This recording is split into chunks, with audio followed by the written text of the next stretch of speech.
Salam alaikum, marhaba bil jamia. Je suis très ravi de vous revoir une nouvelle fois. Dans cette nouvelle capsule vidéo, je vais vous proposer une leçon de langue intitulée « Les discours rapportés ». Alors, qu'est-ce qu'un discours rapporté?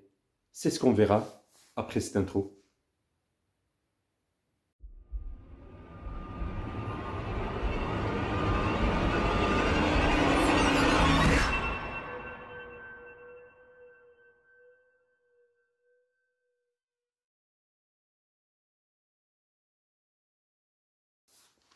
Le discours rapporté, c'est le fait de rapporter une parole, une pensée de quelqu'un, soit de manière directe ou indirecte. Avant d'entrer dans le vif du sujet, il est préférable de connaître qu'il y a trois sortes de discours. Le discours direct, le discours indirect et le discours indirect libre. Cette séance est réservée aux deux premiers discours, le discours direct et le discours indirect. Prenons l'exemple suivant.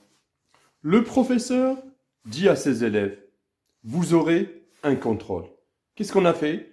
On a rapporté ici les paroles du professeur pour ses élèves. Alors, qui parle ici? C'est le professeur. À qui? À ses élèves. Où est le verbe introducteur? C'est le verbe dire. Où est la parole? Elle est entre des guillemets. Dans ce cas-là, on est devant le discours direct. Alors, c'est quoi le discours direct? C'est le fait de rapporter de manière directe les paroles d'une autre personne sans avoir des changements, sans changer le contenu alors de cette parole. Passons maintenant au deuxième exemple du discours indirect. Le professeur dit à ses élèves qu'ils auront un contrôle. Dans ce cas-là, qu'est-ce qu'on a fait? Concernant les guillemets, on ne les a pas, alors on les a supprimés et on l'a mis alors à leur place la conjonction de subordination que. Pour bien comprendre cette transformation, je vous propose un petit tableau récapitulatif qui va vous donner une idée claire concernant ce propos. Dans le discours indirect, on place quoi? Les paroles ou les pensées de quelqu'un après les expressions suivantes. Dit que, pense que, affirme que, etc. Autrement dit, on va rapporter les paroles de manière indirecte dans laquelle on va essayer de supprimer les guillemets. Je vous donne l'exemple suivant. C'est la même phrase qu'on a étudiée. Alors, un instant concernant le discours direct. Le professeur dit à ses élèves. Qui parle ici? À qui? Le verbe introducteur. On l'appelle le verbe introducteur, le verbe d'introduction ou le verbe de parole. Regarde. Est-ce qu'il y a des guillemets? Non. Est-ce qu'il y a des guillemets? Non. On les a supprimés. À la place des guillemets, qu'est-ce qu'on a ajouté? Qui peut relire la phrase? Vas-y. Le professeur dit à ses élèves qu'ils auront un contrôle. Qu'ils auront un contrôle. Qu'est-ce qu'on a fait? On a supprimé les guillemets, on a mis à la place des guillemets, alors la conjonction de subordination que. Est-ce qu'on a changé? Est-ce qu'on a changé la parole? Oui, on a changé. Parce que dans le discours direct, on va reproduire la parole comme elle est produite la première fois par le professeur. Mais maintenant, on a fait des changements. Premier changement, c'est quoi? On a supprimé quoi? Qu'est-ce qu'on a mis à leur place? Maintenant, on va étudier la règle suivante. Alors, regardez ici, s'il vous plaît.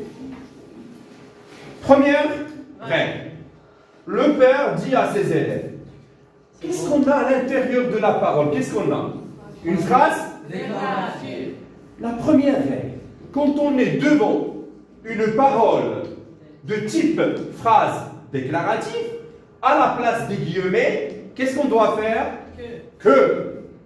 Qui peut répéter? Phrase déclarative, qu'est-ce qu'elle va nous donner? Que. La conjonction de subordination que. Deuxième.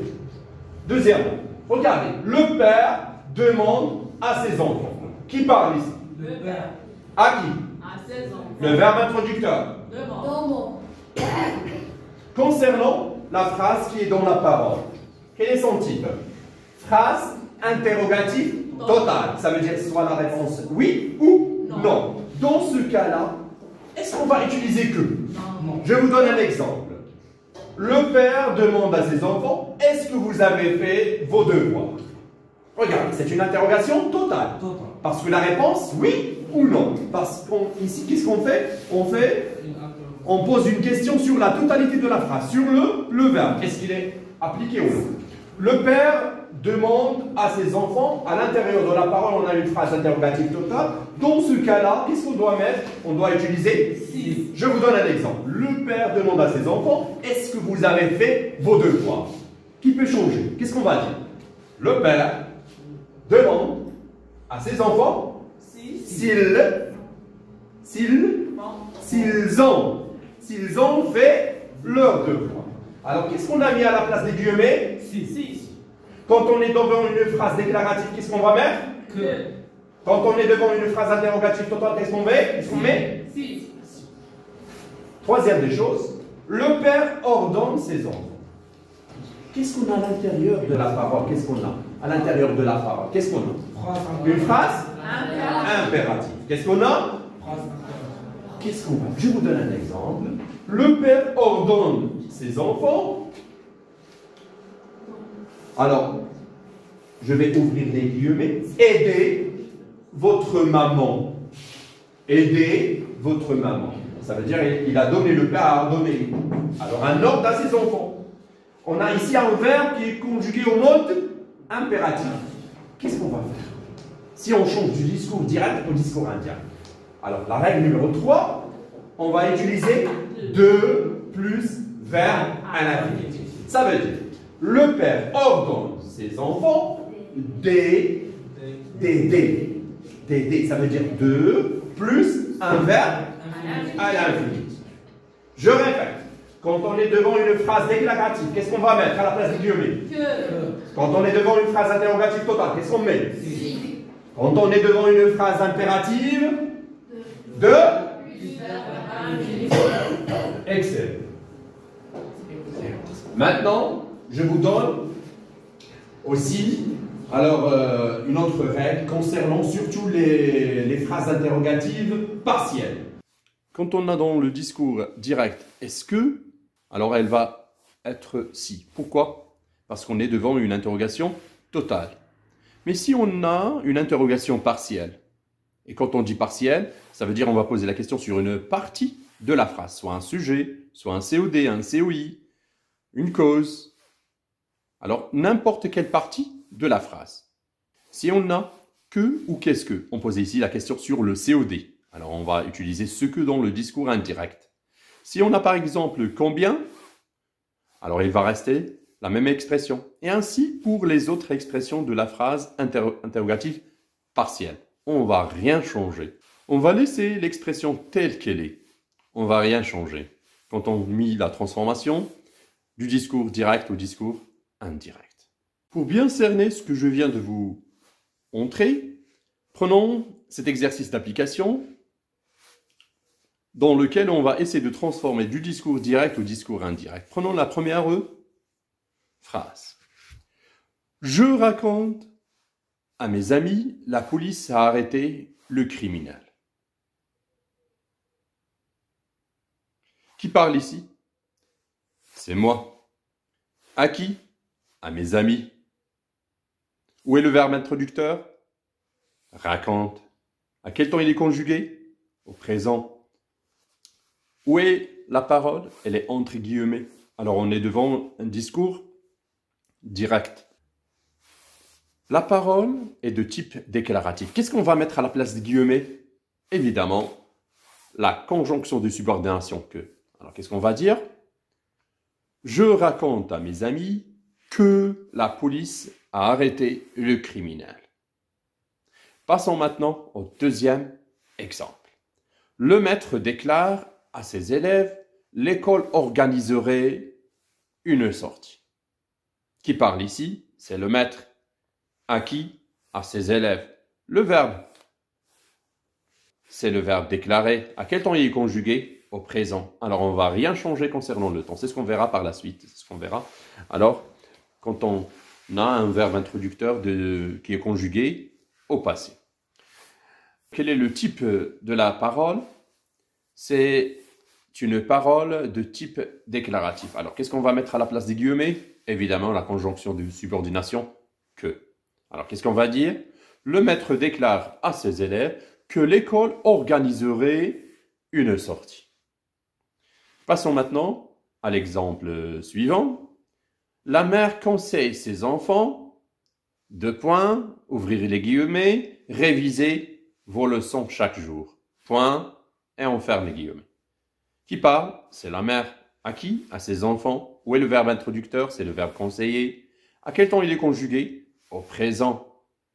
Quel est le type de la parole? C'est une phrase impérative. Alors la règle, qu'est-ce qu'elle dit? Quand on est devant une phrase de type déclarative, plutôt impérative, alors on va mettre 2 plus un verbe à l'infinitif. Alors on passe maintenant à la transformation. La mère conseille ses enfants de réviser leurs leçons chaque jour. Passons maintenant à l'exemple suivant. Le professeur demande à ses élèves, est-ce que vous avez fait vos devoirs? Et on ferme les guillemets. Qui parle? C'est le professeur. À qui? À ses élèves. Où est le verbe introducteur? C'est le verbe demande. À quel temps il est conjugué? Au présent. Quel est le type de la parole? C'est une phrase de type interrogatif total. Qu'est-ce qu'on va mettre à la place des guillemets? On va mettre si. Passons maintenant à cette transformation. Le professeur demande à ses élèves s'ils ont fait leur devoir. Pourquoi alors j'insiste sur cette question qui parle et à qui? Alors pour assurer la bonne transformation et concernant le changement, soit des pronoms personnels, soit des adjectifs possessifs. C'est pour ça qu'on insiste sur ces questions. Qui parle et à qui? Passons maintenant à l'exemple suivant. Il m'a demandé comment t'appelles-tu? Qui parle ici? C'est un inconnu. À qui? À moi. Où est le verbe introducteur? À demander. À quel temps il est conjugué? Au passé. Attention, qu'est-ce que je vous ai dit auparavant? Quand on est devant un discours dans lequel le verbe introducteur est au présent, il n'y aura pas de changement dans le temps des verbes. Mais quand on a le verbe d'introduction et au passé, alors on va mettre quelques changements de temps. Le présent, il va devenir quoi? Imparfait. C'est ce qu'on verra dans cet exemple. Il m'a demandé comment je m'appelais. Pourquoi on a changé ici le présent du verbe, alors à l'imparfait? Pourquoi? Parce qu'on est devant un verbe d'introduction qui est conjugué au passé. Qu'est-ce que je vous ai dit? Quand le verbe introducteur, d'introduction ou de parole est soit au présent, soit au futur simple, il n'y aura pas de changement dans le système temporel verbal ou dans les indicateurs spatiaux temporels. Ça veut dire de lieu ou de temps. Mais quand le verbe introducteur ou d'introduction est au passé, quand je dis le passé, je signifie le passé composé, le passé simple, l'imparfait et le plus que parfait. Dans ce cas-là, il y aura des changements. Regardons maintenant ce tableau qui va nous donner une idée synthétique concernant ces changements. Commençons maintenant par les changements des temps des verbes. Quand on a le présent, il va devenir imparfait. Si on a l'imparfait, il va rester imparfait. Si on a par exemple le passé simple ou le passé composé, ils vont devenir plus que parfaits. Si on a le futur simple, il va devenir conditionnel présent. Mais si on a le futur antérieur, alors on aura le conditionnel passé. Mais si on a le conditionnel présent, il va rester conditionnel présent. Et ainsi de suite concernant le conditionnel passé. Prenons ce tableau que je viens de vous proposer pour bien connaître ce propos. Dans ce tableau, on est devant des indicateurs spatio-temporels. Regardez le premier exemple. Quand on a maintenant, c'est un indicateur de temps d'actualité. Alors maintenant ou en ce moment, il va devenir à ce moment-là. Demain, le lendemain. Hier, la veille. Après-demain, le surlendemain. Le jour prochain, le jour suivant. Avant-hier, l'avant-veille. Ce matin-là. Aujourd'hui, ce jour-là. Ce soir-là. La semaine dernière, la semaine précédente. Il y a un an auparavant. Ici, là-bas. Ici, c'est un indicateur spatial de lieu. À cet endroit-là. Je vous propose maintenant un exercice dans lequel on va essayer d'appliquer alors tout ce qu'on a appris ensemble. Prenons le premier exemple. J'ai raconté à mes amis, la police a arrêté le criminel. Qui parle ici? C'est moi. À qui? À mes amis.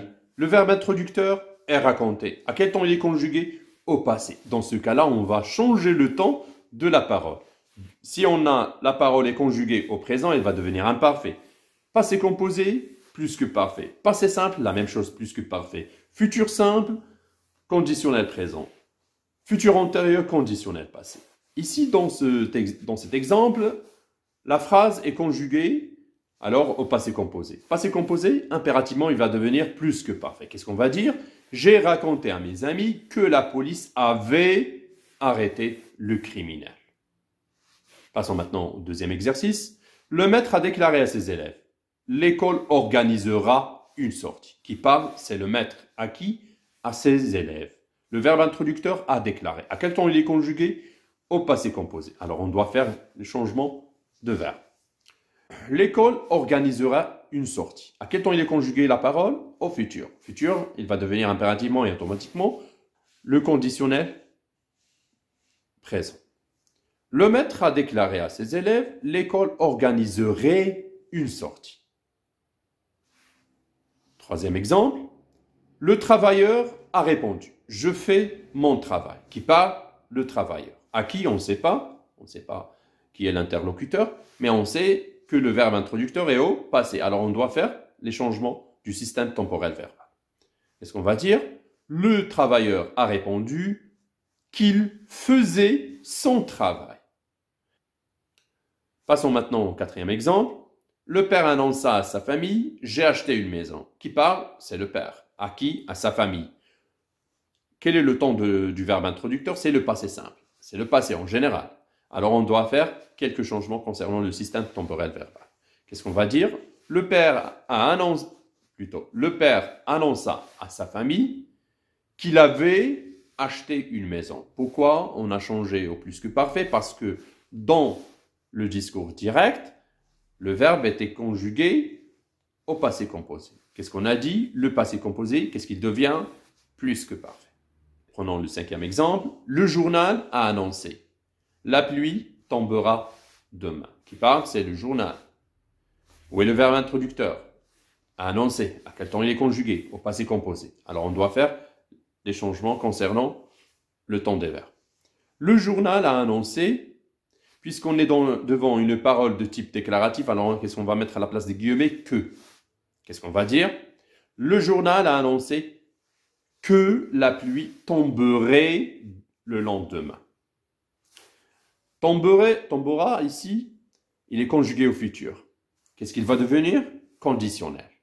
Et c'est quoi le conditionnel? C'est la combinaison entre le début du futur et la terminaison de l'imparfait. Qu'est-ce qu'on va dire? Tomberait avec AIT.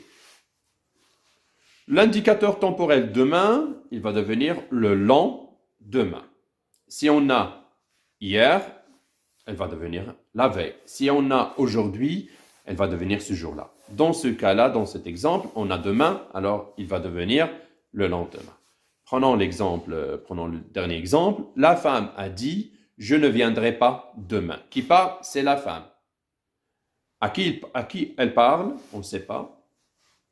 Mais on sait que le verbe introducteur est au passé. Impérativement, on va faire des changements concernant le système temporel verbal et en ce qui concerne aussi les indicateurs spatio-temporels. Dans cet exemple, on a l'indicateur temporel demain, il va devenir le lendemain. Le verbe est conjugué au futur, alors il va devenir conditionnel présent. La femme a dit qu'elle ne viendrait pas le lendemain. Ici, notre leçon se termine. Je vous laisse devant les réponses. Bon courage. À la prochaine, Inch'Allah.